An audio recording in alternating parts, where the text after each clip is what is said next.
تفسیر ضیاء القرآن جلد نمبر 5 30واں پارہ سورۃ الانفطار مکیہ بسم اللہ الرحمن الرحیم اللہ کے نام سے شروع کرتا ہوں جو بہت ہی مہربان ہمیشہ رحم فرمانے والا ہے۔ سورہ انفطار آیت نمبر 1۔ اذا السماء انفطرت، ترجمہ جب آسمان پھٹ جائے گا۔ سورہ انفطار آیت نمبر 2۔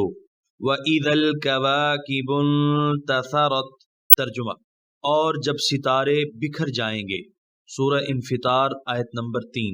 وَإِذَا الْبِحَارُ فُجِّرَتْ، ترجمہ اور جب سمندر بہنے لگیں گے۔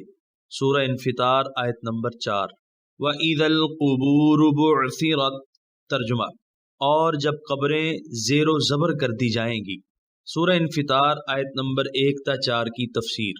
قیامت کی ہولناکیوں کا ذکر فرمایا جا رہا ہے کہ آسمان پھٹ جائے گا، اس میں دراڑیں اور شگاف نمودار ہو جائیں گے، ستارے ٹوٹ ٹوٹ کر بکھرنے لگیں گے، سمندر جو آج ساکن ہے وہ دریاؤں کی طرح بہنے لگیں گے، وہ غیر مرئی بند جو ایک سمندر کو دوسرے سمندر میں آج خلط ملط نہیں ہونے دیتے وہ ٹوٹ جائیں گے، اور سمندروں کا پانی بہنا شروع ہو جائے گا، قبروں کو الٹ پلٹ کر رکھ دیا جائے گا، ان میں جو لوگ دفن ہیں وہ باہر نکل آئیں گے، اس وقت انسان پر اس کے نیک و بد اعمال کی حقیقت آشکارا ہوگی۔ مشکل الفاظ کی تشریح۔ انفطار پھٹ جانا، انتصار بکھر جانا، تفجیر بہنا، اور بعثرہ زیر و زبر ہونا۔ سورہ انفطار آیت نمبر 5۔ علمت نفس ما قدمت وأخرت، ترجمہ اس وقت جان لے گا ہر شخص جو اعمال اس نے آگے بھیجے تھے اور جو اثرات وہ پیچھے چھوڑ آیا تھا۔ سورہ انفطار آیت نمبر 5 کی تفسیر۔ اس کا ایک مفہوم تو وہ ہے جس کے مطابق ترجمہ کیا گیا ہے، یعنی جو اعمال، عبادات، صدقات اس نے آج کے دن کے لیے پہلے بھیج دیے تھے ان کا بھی اسے پتہ چل جائے گا، اور جن نیک کاموں کی اس نے بنیاد رکھی تھی اس کے دنیا سے رخصت ہونے کے بعد جو نیک نتائج مدت دراز تک ان پر مرتب ہوتے رہے ان سے بھی اسے آگاہ کر دیا جائے گا۔ اسی طرح جن برے کاموں کی اس نے تخم ریزی کی تھی ان سے جو گمراہیاں پھیلیں، اخلاق و کردار میں جو بگاڑ پیدا ہوا اس کا بوجھ بھی ان کی گردن پر لاد دیا جائے گا۔ اس کا دوسرا مفہوم یہ ہے کہ جن احکام الہیہ کی اس نے تعمیل کی اور جن کی بجا آوری سے وہ پیچھے رہ گیا ان سب کا اس کو علم ہو جائے گا۔ اس کا یہ بھی مطلب بتایا گیا ہے کہ جو کام اس نے ابتدائی زندگی میں کیے اور جو بعد میں کیے سب کے سب اس کے سامنے پیش کر دیے جائیں گے۔ سورہ انفطار آیت نمبر 6۔ یا ایہا الانسان ما غرک بربک الکریم، ترجمہ اے انسان کس چیز نے تجھے دھوکے میں رکھا اپنے رب کریم کے بارے میں۔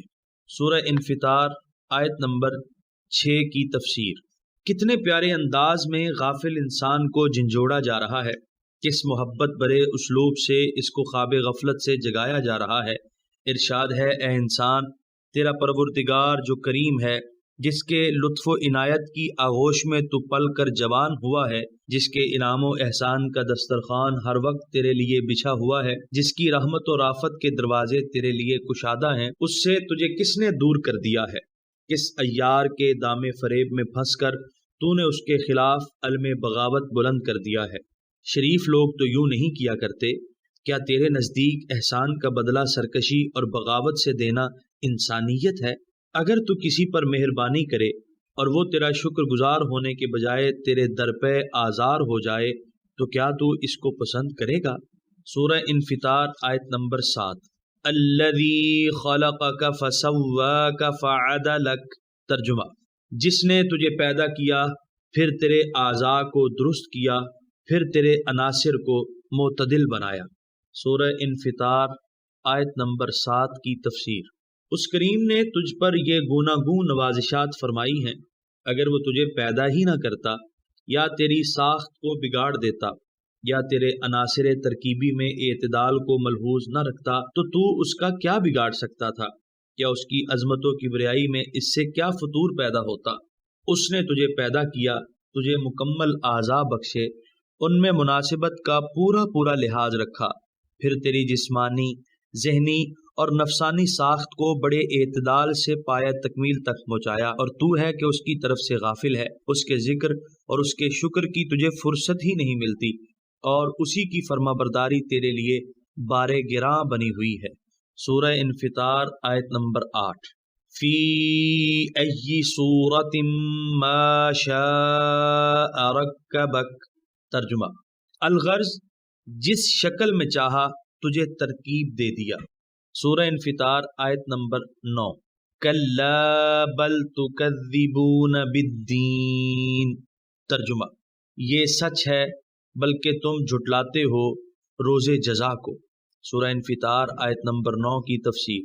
بات دراصل یہ ہے کہ تجھے روز جزا پر یقین نہیں۔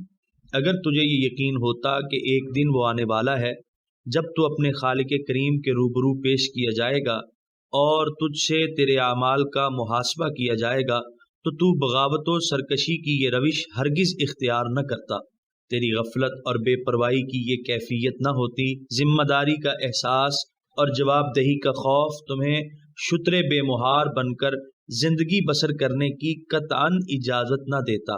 ہر کام کرنے سے پہلے تو یہ سوچتا اور بار بار سوچتا کہ ایسا کرنے سے روز حشر مجھے اپنے پروردگار کے روبرو شرمندگی تو نہ ہوگی۔ سورہ انفطار آیت نمبر 10۔ وَإِنَّ عَلَيْكُمْ لَحَافِظِينَ۔ ترجمہ: حالانکہ تم پر نگراں یعنی فرشتے مقرر ہیں۔ سورہ انفطار آیت نمبر 11۔ کِرَامًا کاتبین۔ ترجمہ: جو معزز ہیں، حرف بحرف لکھنے والے ہیں۔ سورہ انفطار آیت نمبر 12۔ یعلمون ما تفعلون۔ ترجمہ: جانتے ہیں جو کچھ تم کرتے ہو۔ سورہ انفطار آیت نمبر 10 تا 12 کی تفسیر۔ تمہارے انکار سے قیامت کا پروگرام منسوخ تو نہیں ہو جائے گا، ہم اس روز کے لیے پورے انتظامات کر رہے ہیں۔ تم جیسے خود فراموش کے ساتھ ہم نے ایسے فرشتے مقرر کر دیے ہیں جو تمہارے جملہ اعمال کی یادداشت تیار کر رہے ہیں۔ ہمارے یہ کارندے جن کو یہ اہم کام تفویض کیا گیا ہے معمولی قسم کے اہلکار نہیں، بڑے بزرگ اور بلند پایہ حضرات ہیں۔ نہ انہیں رشوت دی جا سکتی ہے، نہ انہیں مرعوب کیا جا سکتا ہے، اور نہ تمہارے اعمال کو ضبط تحریر میں لانے میں وہ کاہلی کر سکتے ہیں۔ نہ ان کی کسی سے ذاتی دوستی ہے اور نہ عداوت۔ جو کچھ تم کرتے ہو بلا کم و کاست وہ حرف بحرف لکھ رہے ہیں۔ ان کا علم ادھورا اور ان کی معلومات ناقص نہیں۔ تمہاری ہر بات، تمہارا ہر کام، بلکہ اس کے پس پردہ تمہارے جو جذبات اور نیتیں ہیں وہ ان سے بھی باخبر ہیں۔ تم خود غور کرو، ایسے غیر جانبدار، دیانتدار اور ہر بات سے خبردار تمہارے اعمال کا جو ریکارڈ تیار کریں گے ان کو تم کس طرح جھٹلاؤ گے۔ سورہ انفطار آیت نمبر 13۔ ان الابرار لفی نعیم۔ ترجمہ: بے شک نیک لوگ عیش و آرام میں ہوں گے۔ سورہ انفطار آیت نمبر 14۔ وَإِنَّ الْفُجَّارَ لَفِي جَحِيمٍ۔ ترجمہ: اور یقیناً بدکار جہنم میں ہوں گے۔ سورہ انفطار آیت نمبر 15۔ یصلونها یوم الدین۔ ترجمہ: داخل ہوں گے اس میں قیامت کے روز۔ سورہ انفطار آیت نمبر 16۔ وما هم عنها بغائبین۔ ترجمہ: اور وہ اس سے غائب نہ ہو سکیں گے۔ سورہ انفطار آیت نمبر 17۔ وما ادراک ما یوم الدین۔ ترجمہ: اور آپ کو کیا علم کہ روز جزا کیا ہے۔ سورہ انفطار آیت نمبر 18۔ ثم ما ادراک ما یوم الدین۔ ترجمہ: پھر آپ کو کیا علم کہ روز جزا کیا ہے۔ سورہ انفطار آیت نمبر 19۔ یوم لا تملک نفس لنفس شیئا والامر یومئذ للہ۔ ترجمہ: یہ وہ دن ہوگا جس روز کسی کے لیے کچھ کرنا کسی کے بس میں نہ ہوگا، اور سارا حکم اس روز اللہ ہی کا ہوگا۔ سورہ انفطار آیت نمبر 19 کی تفسیر۔ قیامت کا دن کوئی معمولی دن نہیں ہوگا۔ اس دن سارے جھوٹے بادشاہوں کی بادشاہیاں ختم ہو جائیں گی۔ کوئی فرعون، کوئی نمرود سر اٹھانے کی جرت نہ کر سکے گا۔ اس دن صرف اللہ تعالیٰ کی حکمرانی ہوگی اور اسی کا فرمان نافذ ہوگا۔ کسی کی مجال نہ ہوگی کہ اس کی مرضی کے خلاف دم مار سکے یا اس کے فیصلے کو رد کر سکے۔ اس کے اذن کے بغیر کوئی کسی کو فائدہ پہنچانے کا اختیار نہ رکھتا ہوگا۔ مالک یوم الدین، ایاک نعبد و ایاک نستعین، اللہم صلی وسلم وبارک علی سید الاولین والآخرین، امام الانبیاء والمرسلین، سیدنا و مولانا محمد المبعوث رحمتا للعالمین، وعلى آلہ الطیبین واصحابہ الاکرمین وعلینا معہم اجمعین الی یوم الدین۔